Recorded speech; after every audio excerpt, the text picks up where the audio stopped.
Okay, Pauline Hanson isn't happy with what our kids are being taught in the classroom. The One Nation leader will be tabling a private senator's bill today to stop teachers indoctrinating students with what she calls unsubstantiated human-induced climate change and gender fluidity.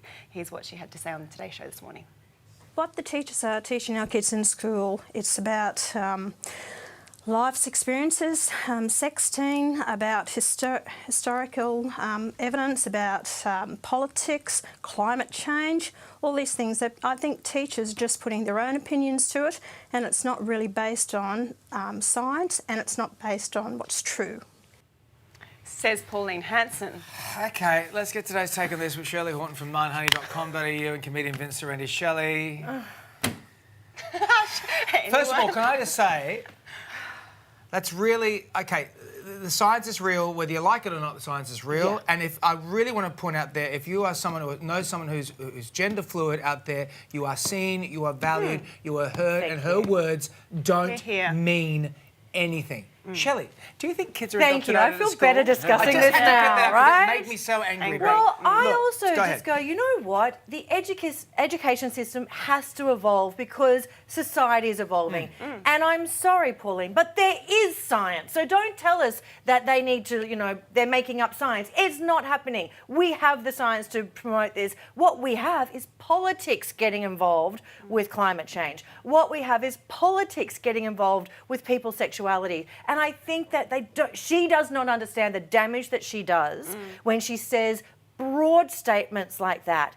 I have many friends who have been suicidal, who have been shamed because of simple statements like that on TV. And I think we actually need to educate Pauline. We don't need to worry about our education. I'm not sure that's even possible, but if you or someone you love needs help, please contact Lifeline straight away. Really but Vincent, look, there are people out there that feel this way, that think this way, and that backs up their argument when they see Pauline Hanson say these things. I'm not saying that they're incorrect in their opinions, but I'm just saying that there are facts that are on certain things that need to be, looked at. I mean, for me, it's like if you're going to go to a doctor and the doctor says, it's your heart, mate, I've done all this, I've studied for years and your heart's in trouble. He's like, well, is it my heart though? I think that does feel like it's right. Yeah, David, no one is questioning global climate change. Yes, they are. No, newspapers and networks dedicated to this.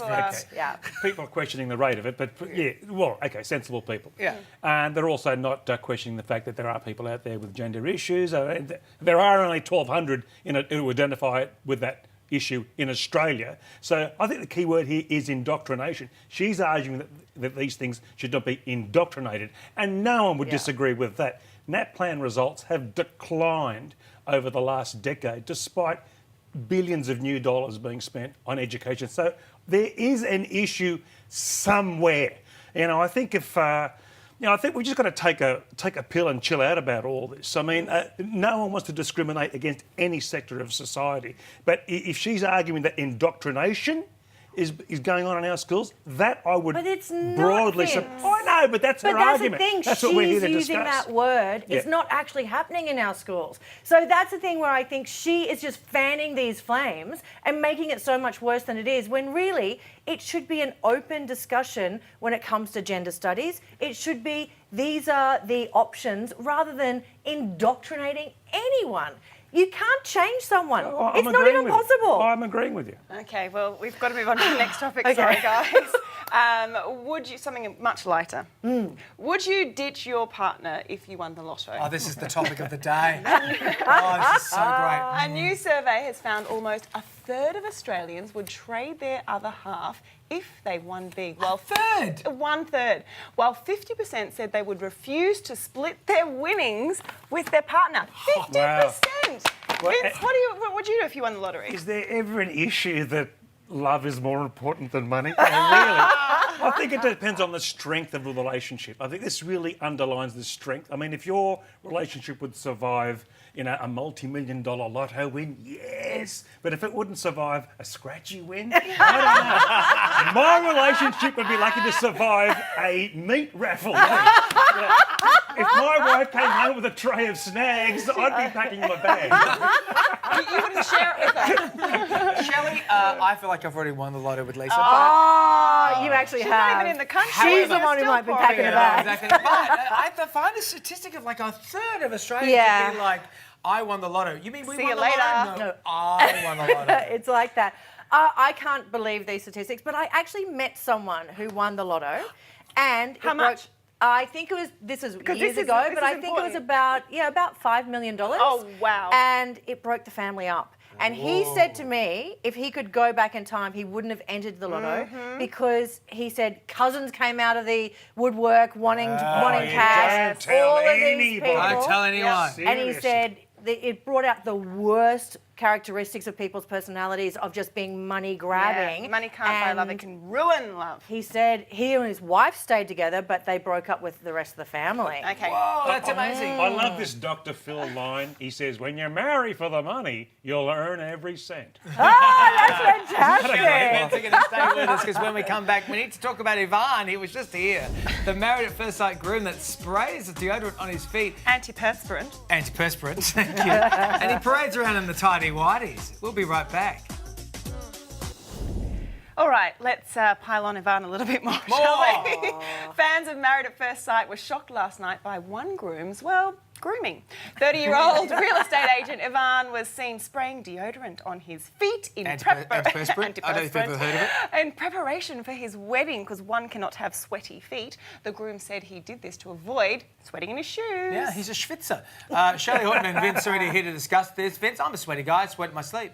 Do you think this would have helped if you ever sprayed your feet? Yeah. Oh, look, foot odour's a big thing in the Sorrenti family. We can identify each other by foot. Oh, is Dad here? Or Uncle Joe? I was wondering what that smell was. Could you? No, I hate foot odour, mate. I mean, a smelly shoe has got to be left outside. I sometimes walk or run in the rain. That's when your shoes really get... Yeah, that's bad. Yeah. Outside, mate. Outside. Yeah, It's a no, tinea. Tinea creates Don't tinea. cry So for what do me, you think about Arthur, this, tinea. Shell? Look, seriously, I was all ready to pile on to Ivan, but I actually quite like him. I think he's quirky and fun. He is fun. And No, I I like him said too. to him on Talking Married, I'm like, well, why did you just wear socks? He's like, I was wearing sockets. He showed it us was before. not. It was not bare Sockets, feet. sockets. But I think it's I think it's quirky and I think he's fun. And you know what? Alex, What about his the tidy bride, whities, though? The tidy whities were confronting, but better than the other option because he normally sleeps nude. So, in that case, it was respectful. I just don't know if the nation needed to see I it. like the tidy whities. I think like this it? is a Really proud. this is a Proud. power thing. He comes in there, here's me. This is the Stripped package. down.